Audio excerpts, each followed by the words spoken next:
You are not just funny, you are strategically funny. And if you are honest, you can feel the moment the joke leaves your mouth and something inside you exhales like, good, nobody can touch me now. Quick thing before we go further. We are building toward 1,000 subscribers, and your subscription genuinely helps us reach more people who actually want the deeper mechanisms, not the recycled advice.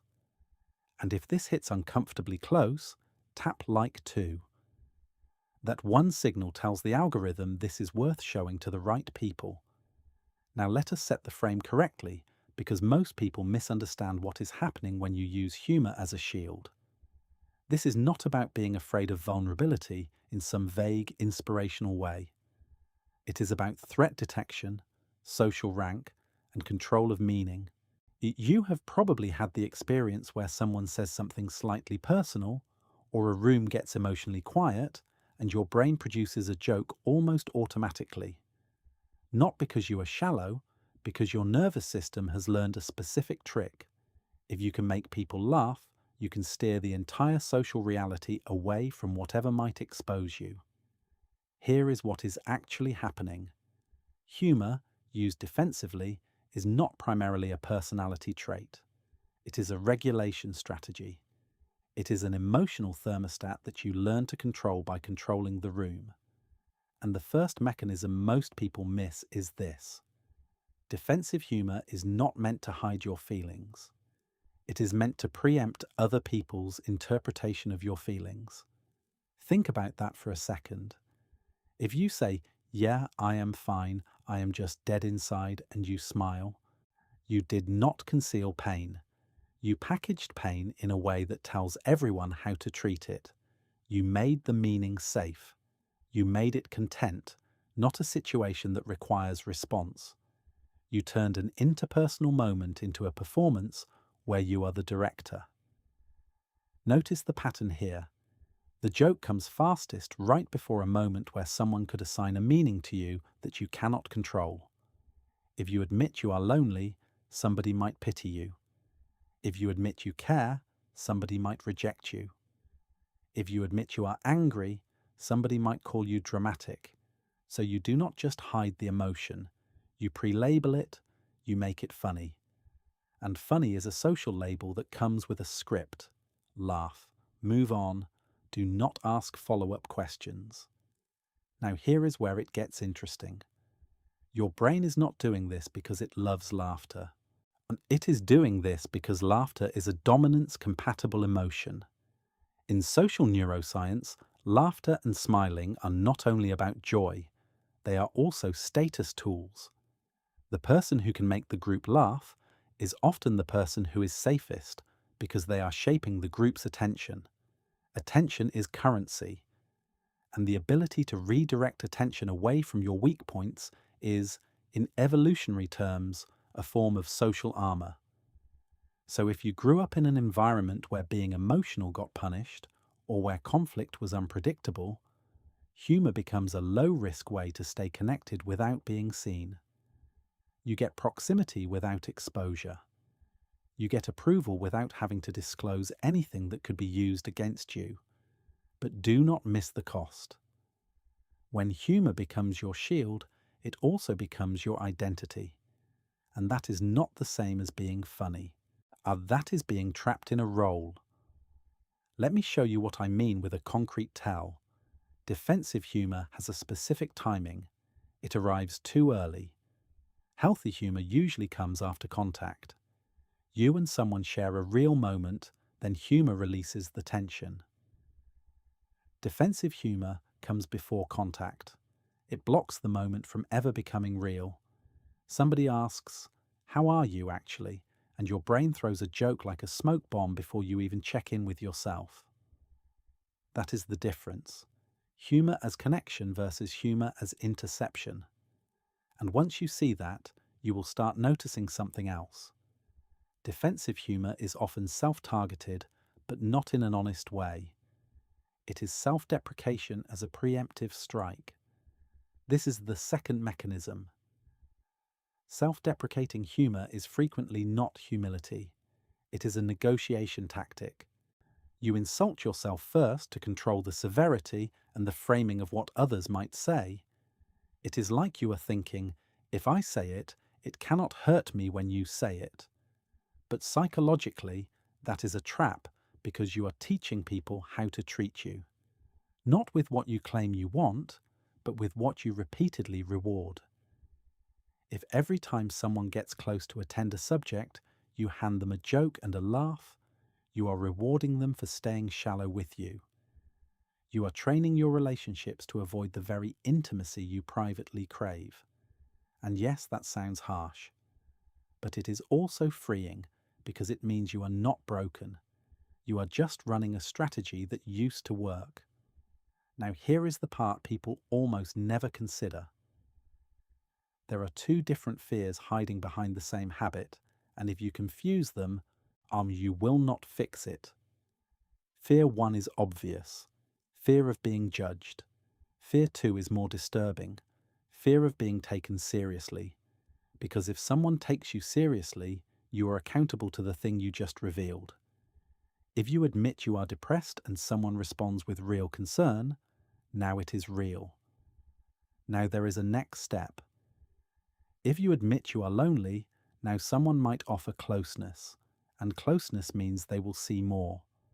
They will see your patterns, your need, your mess. Humor lets you confess without consequence. It is disclosure with an escape hatch. That is why you can say something devastatingly true as a joke and feel safe. Not because it was not true, but because you made it deniable. Deniability is the drug. The laugh is just the delivery system. Stay with me, because this next part recontextualizes everything. Most people think the goal is to stop joking and start being vulnerable. That is not the real shift. The real shift is to stop using humor to control other people's nervous systems.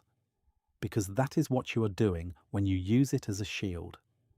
You are managing the emotional temperature of the room so nobody else escalates, nobody else asks, nobody else looks too closely. You are, in a quiet way, taking responsibility for everyone's comfort, because if other people are comfortable, they are predictable. And if they are predictable, you are safe. So the question is not, why am I like this? The question is, what happens in your body when someone does not laugh? Think about the last time you made a joke and it landed flat. That micro moment of silence. For some people it is mildly awkward. For others it is panic, not visible panic, internal panic, because that silence removes the shield. Now there is no shared script. Now the room can interpret you however it wants. If that hits you, it means your humor is functioning as a threat response behavior. Not fight, not flight, not freeze. A fourth one, fawn. Appease, entertain, smooth, regulate. Be useful so nobody turns on you. Now here is a third insight, and this one is the most practical. Defensive humor is often an attention redirection away from bodily sensation. Your body is where emotion becomes undeniable. Tight chest, heat in the face, lump in the throat. And those sensations are hard to manage if you were never taught how. So instead you jump into cognition. Jokes are fast cognition. They are pattern recognition. They are wordplay. They are mental agility. Which means humor can be a dissociation-like strategy. You leave the body and go to the mind, and the mind performs. This is why some of the funniest people you know are also chronically disconnected from what they feel until it explodes later. They are not numb. They are skillfully bypassing. It is regulation through cleverness. But the mind cannot metabolize emotion. It can only reframe it. The body has to process it. So the emotion stays in the system, and your humor becomes more frequent, sharper, sometimes meaner, sometimes darker, because you need more intensity to override the same internal signal.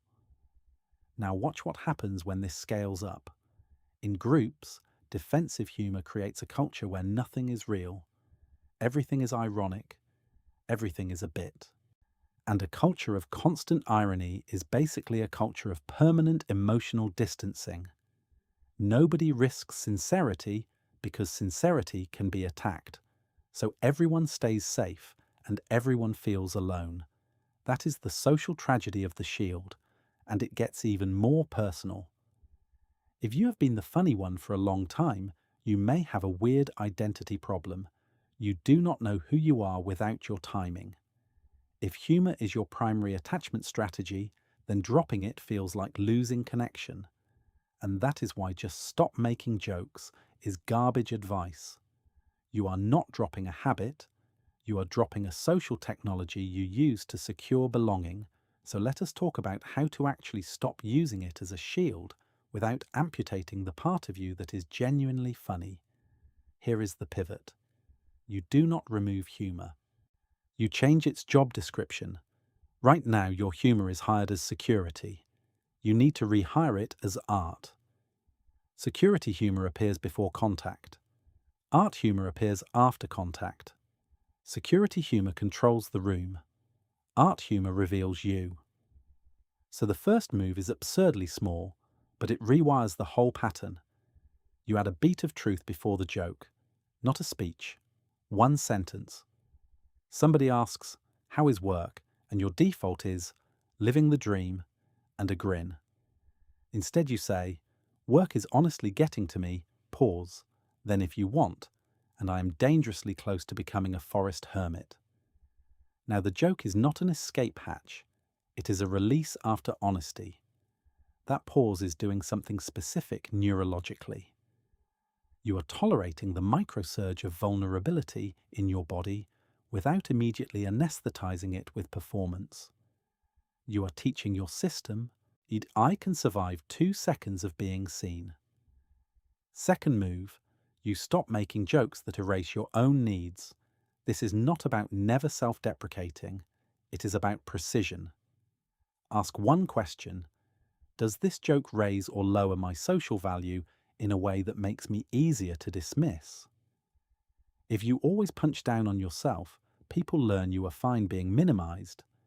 And then when you finally need something, it clashes with the version of you they have been trained to expect. That is where resentment is born. Not because they are evil, but because you taught them a role and then got mad when they played it. Third move, you build what I call a no-joke lane with 1 or 2 safe people. You literally tell them, sometimes I use humour to dodge. If I make a joke right after I say something real, can you just ask me one follow-up question? That is it. You are outsourcing the interruption of your reflex. And yes, it will feel uncomfortable. That is the point. You are practicing a new nervous system outcome. Closeness without performance. Now, midway check. If you are thinking, this sounds like I have to be serious all the time, you are missing the deeper layer. The goal is not seriousness. The goal is voluntary humour, not compulsory humour. Compulsory humour is when you feel you must be entertaining to deserve space. Voluntary humour is when you choose humour because it fits what you actually feel. Here is the unifying mechanism behind all of this. Defensive humour is a meaning control strategy. You are trying to control the story other people can tell about you. And that is understandable because meaning is power. The person who defines the situation often wins the situation. But intimacy requires giving up total control of meaning, not recklessly, selectively, with boundaries, with timing. But it does require letting another person have a real data point about you that is not wrapped in a punchline. So the ultimate framework is simple, but it is not easy. It is 3 questions you ask in real time. First, what am I about to protect right now? Is it shame, sadness, anger, need, or fear? Second, what am I trying to control in the room? Their perception of me, their emotional reaction, or the trajectory of the conversation? Third, what is the smallest honest sentence I can say before I earn the right to be funny? Smallest is key. Your system does not trust big leaps. It trusts reps. One honest sentence is a rep, and once you practice this, something almost spooky happens. Your humor gets better. Because it is no longer running on adrenaline. It is running on truth. People laugh, but they also feel you. That combination is rare. And it changes your relationships because it stops being entertainment and starts being contact. Let me land this with one uncomfortable point. If you use humor as a shield, you might think you are protecting yourself from rejection. Sometimes you are, but often you are also preventing acceptance. Real acceptance requires that someone sees the real thing. So here is a challenge for the next week.